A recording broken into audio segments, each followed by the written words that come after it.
Gjithashtu për cilësive të gruas së devotshme janë ato cilësi që përmenden në hadithin që transmetohet te Suneni Bejhaqiut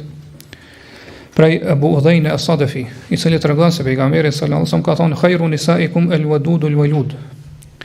al-muwatiya al-muwasiya idha taqina Allah. Bashortët më të mira në mesin e juaj, pra gratë më të mira të juaj janë ato që janë dashura, që lindin shumë, që janë të bindura edhe të ngushëlluese. Mirë po me kusht që janë pas frikë Allahut subhanahu wa taala.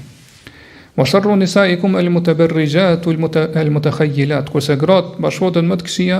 janë ato që zbukurohen, stolisen, pra kur dalin jashtë shtëpisë, to nuk mbulon ashtu siç i ka urdhëruar Allahu, edhe që janë kryelartë apo mendje mëdha. Wa hunna al-munafiqat, dhe këto janë hipokritët, ato janë la yadkhulu al-jannata minhunna illa mithlu al-ghurab al-a'sam. Edhe për këtyre grave nuk hin xhenet vetëm se një pakicë e vogël. Por këto sfari për shohim se pejgamberi sallallahu alajhi wasallam po i përmend se janë von fillën hadithit cilësitë të gruas edhe bashortës të mirë, devotshme. E para bëhet është el-wadud. Kjo vërtet është një cilësi e vërtetshme, do të thonë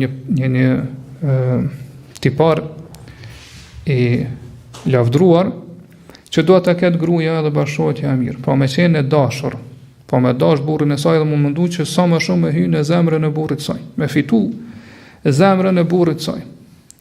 Po në përgjithësi për anëson po thotë gruaja duhet të jetë e dashur, pra me ata që duhet të përfitoj zemrat e tyre, po prindërit, vëllezërit e saj është më radh mirë, po hakun e drejtën më të madhe në këtë aspekt do ta ketë pra burri i saj. Po duhet mundohet gruaja që të thotë sa më shumë ta fitoj zemrën e burrit të saj, sa më shumë të fitoj ndjenjat edhe dashurinë e tij. Do duke përdorur fjalë të mira, fjalë të bukura, do thotë tëmbla, pastaj mundohet me fitu zemrën e burrit të saj, pra me hyrë në zemrën e tij edhe me shtu dashurinë e tij ndaj saj,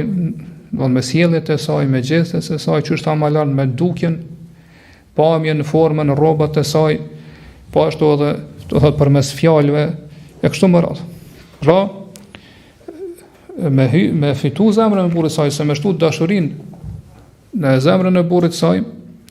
po kjo bëhet ose përmes fjalëve, ose përmes dukjes, ose përmes pamjes, ose përmes do thotë rrobave, formës e kështu me radhë sa më lart, ose përmes veprave, po gjithashtu